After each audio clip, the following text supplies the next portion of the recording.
행복한 안식일입니다. 2019년 마지막 안식일입니다. 오늘 말씀을 생각하시면서 한 해를 더욱 주님과 함께, 그리고 또 새해를 더더욱 주님과 함께하는 우리 믿음의 가족들이 되기를 간절히 소망합니다. 우리 하나님의 말씀을 같이 보도록 하겠습니다. 갈라디아서 4장입니다. 갈라디아서 4장 8절에서 11절에 나오는 말씀을 보겠습니다. 제가 짝수를 읽고 우리 성도님과 함께 홀수는 같이 읽도록 하겠습니다. 그러나 너희가 그때에는 하나님을 알지 못하여 본질상 하나님이 아닌 자들에게 종노릇하였더니 이제는 너희가 하나님을 알 뿐더러 하나님의 아신 바 되었거늘 어찌하여 다시 약하고 천한 초등 한문으로 돌아가서 다시 저희에게 종노릇하려 하느냐. 너희가 날과 달과 절기와 해를 삼가지키니 11절 내가 너희를 위하여 수고한 것이 헛될까 두려워하노라. 예수님을 믿는다는 것은 우선 예수를 나의 구주로 고백하는 것입니다. 지금까지 섬기던 나의 주, 나의 주인으로부터 완전히 떠나서 이제는 예수를 주로 고백하기에 예수만이 소중합니다. 이전에 좋아하던 것이 아직도 좋다면 예수 믿는 사람이 아닙니다. 다시 말해서 성향, 또 취미, 가치관, 목적이 예수 믿기 전 과거의 모습 그대로라면 예수님을 믿는 것이 아닙니다. 어떤 분은 더 믿음이 퇴보되어 예수를 믿지 않는 사람보다 더 세상적으로 살아가는 사람들이 더러 있습니다. 전에는 안식일이면 일하러 가든지 야외로 놀러 나갔지만 이제는 교회에 나간다 하는 정도의 차이밖에 없다고 생각하는 사람도 있습니다. 사실 엄청난 변화가 있어야 합니다. 있을 수밖에 없습니다. 믿는 사람과 믿지 않는 사람은 비슷할 수가 없습니다. 예수 믿는 사람은 가치관, 취미, 목적이 변해야 합니다. 모든 것이 예수를 중심으로 하여 그 가치가 평가됩니다. 그것이 아직도 이루어지지 않았다면 사실상 예수 믿는 사람이라고 볼 수 없습니다.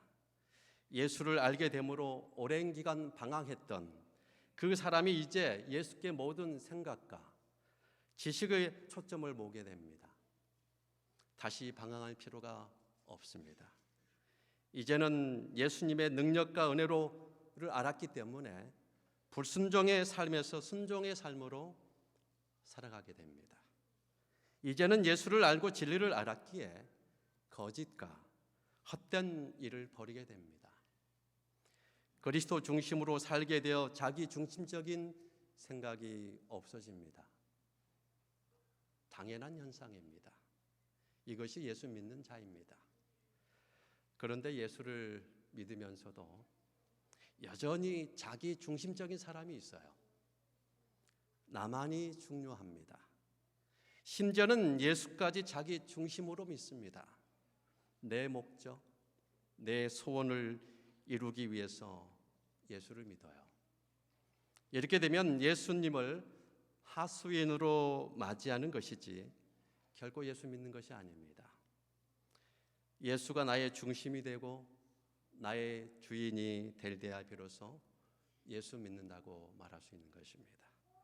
오늘 본문의 말씀은 우리의 옛날 모습을 좀 상기시켜 줍니다. 전에는 세상에서 종노릇 했었고 종노릇 하기를 좋아했지만 이제는 변했고 달라져야 하는데 그러하지 못한 그 네 가지 경우를 바울이 지적합니다. 첫째는 그 예수 믿기 전에는 우리가 종이었다고 말합니다.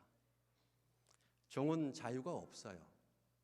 생각의 자유, 가치관의 자유, 의지의 자유가 없지 끄는 대로 끌려가는 그 인생이 종입니다. 그런데 이제는 아들이 되었어요. 비로소 하나님의 자녀가 되었는데 어째서 다시 종의 신분으로 되돌아가느냐고 바울이 말하고 있는 것입니다. 종의 신분에서 자녀의 신분으로 바뀌었는데 자녀의 신분을 받은 사람이 여전히 종과 같고 종으로 다시 돌아가면 되겠냐고 바울이 책망합니다. 둘째는 믿기 전에는 우상을 섬겼으나 이제는 하나님을 섬기게 되었다고 말합니다. 우상을 버리고 하나님을 섬기게 되었으니 얼마나 귀한 일입니까? 다시 우상을 섬길 수 있겠습니까? 말도 안 되는 일이며 있을 수 없는 일입니다. 그런데 예수 믿는다고 하면서도 여전히 우상을 섬기고 있거나 아직도 우상 숭배하던 방법에 매여 있는 자가 있는데 그런 일이 없어야 합니다. 하나님이 최고로 경배를 받아야 할 그 자리에 명예나 우리의 자존심이, 돈이, 그 어떤 것이 최고에 있으면 그것이 우상입니다. 거짓심만 경배하는 것이 우상이 아니에요. 하나님이 아닌 다른 것을 최고로 섬기면 그것이 우상인데 오늘날 그리스도인들이 중에 얼마나 많은 사람들이 태보적인 신앙을 하고 있는지 모릅니다. 처음 믿을 때보다 더 믿음이 태본되어 있습니다. 목숨 걸고 신앙했던 그 과거의 내 모습이 현재는 타협하고 미지근하고 태보되어 있는 신앙생활을 하고 있다면 얼마나 슬픈 일입니까? 이제는 하나님을 믿었으니 변해야 하고 달라야 한다고 바울이 호소하고 있습니다. 셋째는 전에는 율법에 매여 있었으나 이제는 은혜로 자유를 얻어 자원하는 자가 되었다고 말합니다. 전에는 그 율법주의자로서 율법의 강한 속박에 매여 있었습니다. 그러나 이제는 자유를 얻고 하나님의 자녀가 되어 그 자녀로서 특권을 누리며 살기 시작했다고 말하고 있습니다. 넷째는 전에는 유치한 자였으나 이제는 성숙해졌다고 말합니다. 몽학선생 아래 있는 내가 이제는 성숙해졌습니다. 그런데 여전히 유치한 짓을 하고 있으니 어리석은 짓을 하니 도대체 있을 수 있느냐라고 바울이 말합니다. 돌아갈 수 없는 신분인데 여전히 돌아가려고 하니 한심한 것이죠. 하나님의 아들의 명분을 얻은 다음에는 좋은 아들로서 그 믿음이 성장하고 인격이 자라고 성숙해 가야 하는데 그러지 못하고 퇴보하는 신앙을 바울은 책망합니다. 참으로 그리스도를 체험하고 그리스도를 만나고 그리스도를 받아들일 때까지는 아무도 하나님을 안다고 주장할 수 없습니다. 갈라디아서 4장 8절에 죽을 수밖에 없는 그 인간의 운명에 대해서 말하고 있습니다. 그러나 너희가 그때에는 하나님을 알지 못하여 본질상 하나님이 아닌 자들에게 종로를 타였더니, 이 말씀은 비록 예수 믿는다고 하지만 아직 철저하게 경험하지 못했기 때문에 이 어리석임에 빠진다고 말하고 있습니다.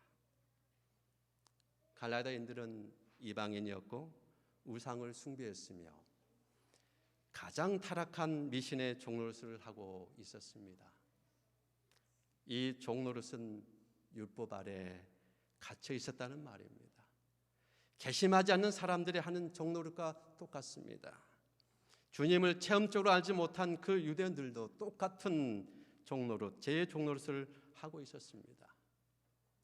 죄를 짓는 자마다 죄의 종이라. 죄를 짓는 자마다 마귀에게 속하나니 이방인의 제사하는 것은 귀신에게 하는 것이요 하나님께 제사하는 것이 아니니, 만일 그리스도인이 아니면 이방인이 되든지 그 중간은 있을 수 없습니다.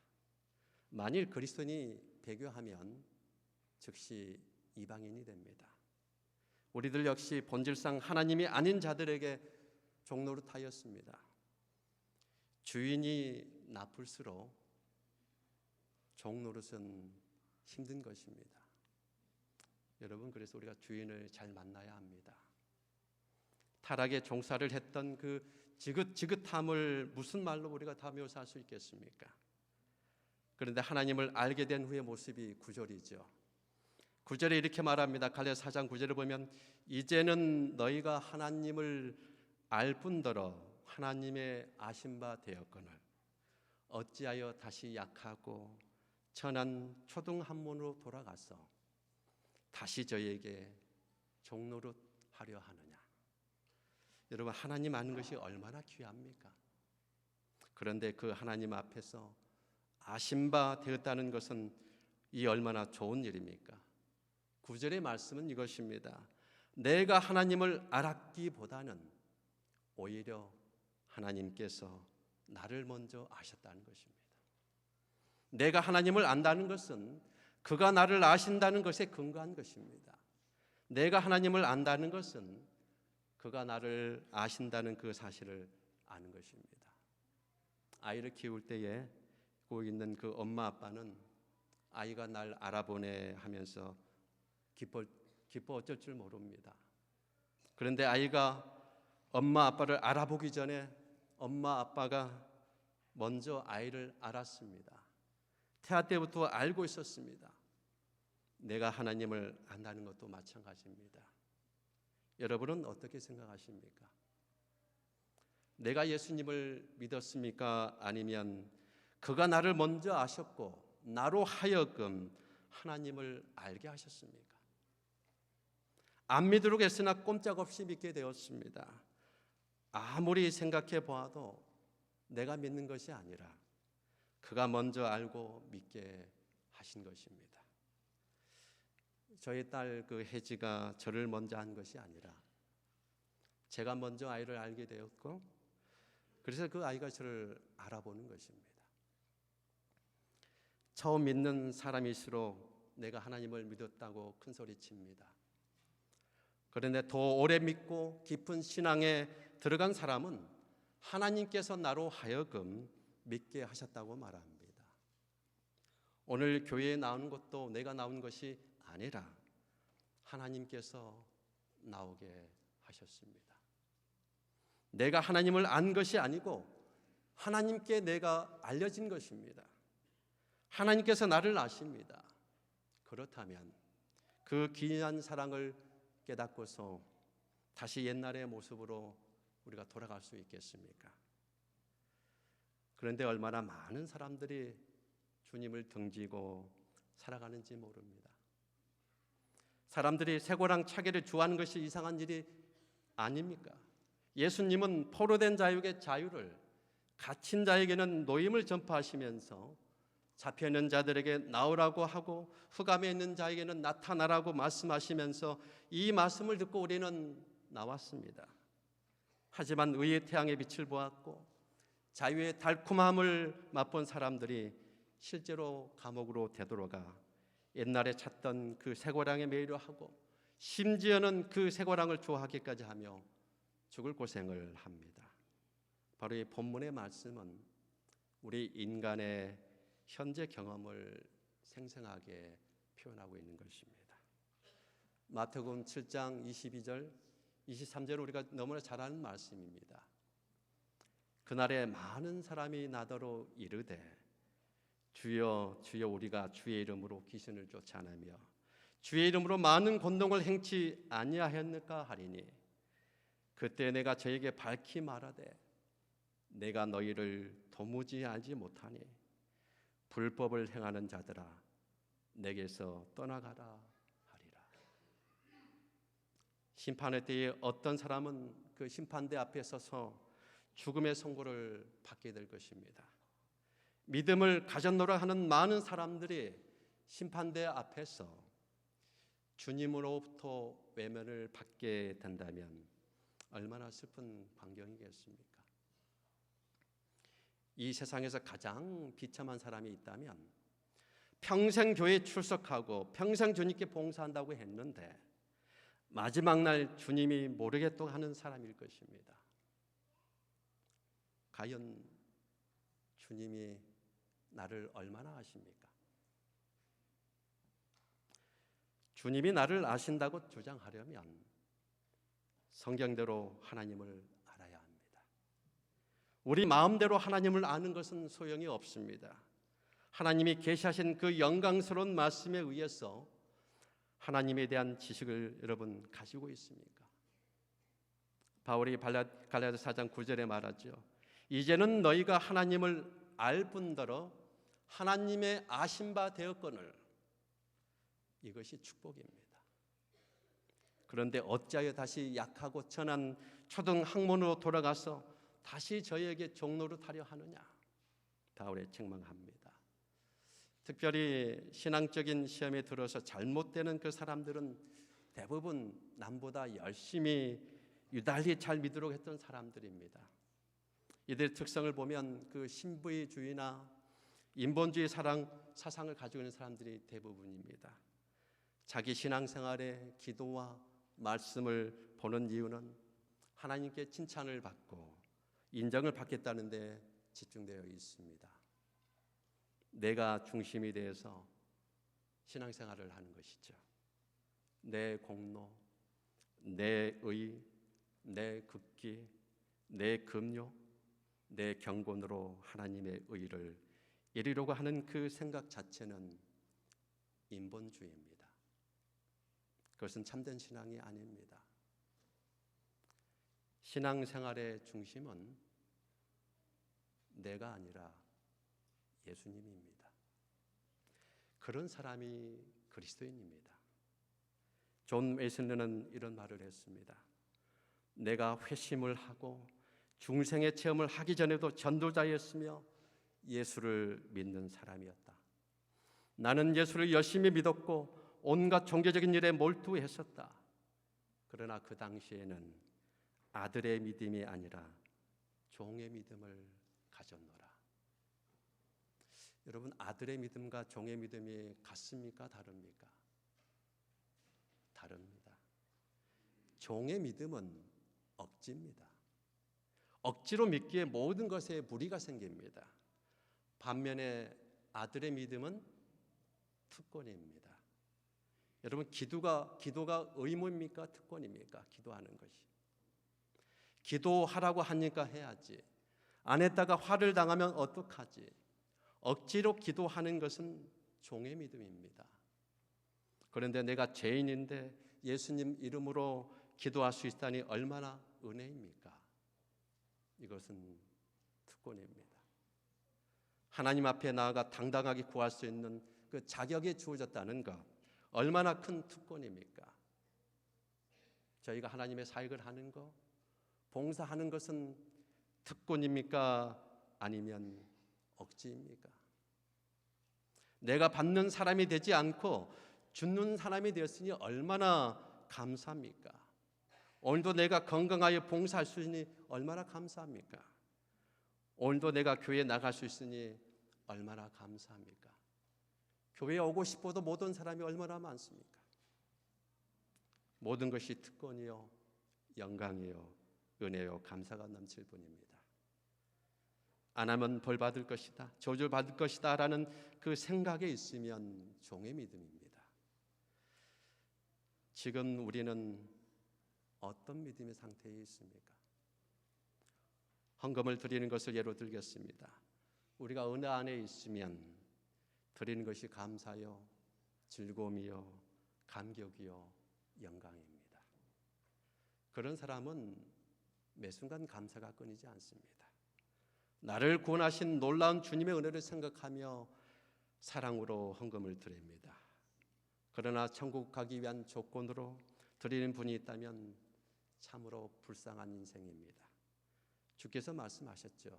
내 보물이 있는 곳에 내 마음도 있느니라. 만약 내가 한때 이 놀라운 은혜의 복음을 알았는데 지금 무언가 잘못되어서 신앙생활이 퇴보하고 있다면 그 퇴보의 원인이 무엇입니까? 신앙의 성숙의 증거는 무엇이고 퇴보의 증거는 무엇입니까? 신앙이 성숙하고 있으면 항상 감격이 있어요. 감사가 있습니다. 자유하는 마음이 있습니다. 그리고 억지가 아니라 자원하는 마음이 있습니다. 그러나 신앙이 퇴보하고 있는 그 사람들의 특징을 보면 너무나 단순하고 생각이 없고 몸이 건조한 신앙생활을 합니다. 그것은 무거운 짐을 지는 것이고 옆사람 눈치나 보는 것입니다. 안식일에 한 번 나오는 것만 해도 내가 얼마나 인신 쓰는 건데, 이렇게 신앙생활 하신 분이 있다면 얼마나 힘듭니까? 보기만 해도 불쌍합니다. 그것은 무거운 짐이고 억눌리는 것입니다. 그래서 항상 사람의 눈치만 보는 것입니다. 그러나 어떤 분은 안식일을 기억하여 지키기 위해서 눈물을 흘리며 투정하는 분도 있습니다. 예배를 또 참석할 수 있는데도 게을러서 핑계로 참석하지 못한다면 참으로 불쌍한 인생입니다. 은혜 안에 있기를 소망합니다. 율법 아래 있지 않게 되기를 소망합니다. 종의 믿음이 어떤 것인지 본문은 한 예로 설명을 드리고 있는데, 갈라디아서 4장 10절입니다. 너희가 달과 날과 절기와 해를 삼가 지키네. 날은 7절기 안식일들이고 달은 월삭이고 절기는 유대인들이 지켰던 연간 축제일입니다. 그리고 해는 안식년 희년입니다. 종의 믿음은 이것들을 지키는 데 열심인데 그 정신을 잊어버리고 지키는 행위만 남은 것입니다. 처음에는 순종하는 마음으로 지켰는데 이제는 억지로 지키는 것입니다. 마지막에는 부득이하여 하게 됩니다. 이렇게 계속 하다 보면 남는 것이 형식입니다. 종으로 되돌아가게 되는 것입니다. 11조 바치는 일, 헌금 생활, 안식일을 준수하는 일, 우리의 이 경건 생활 전부가 절대로 의무가 되어서는 안 됩니다. 무거운 짐이 되거나 종의 선에서 지켜서는 안 됩니다.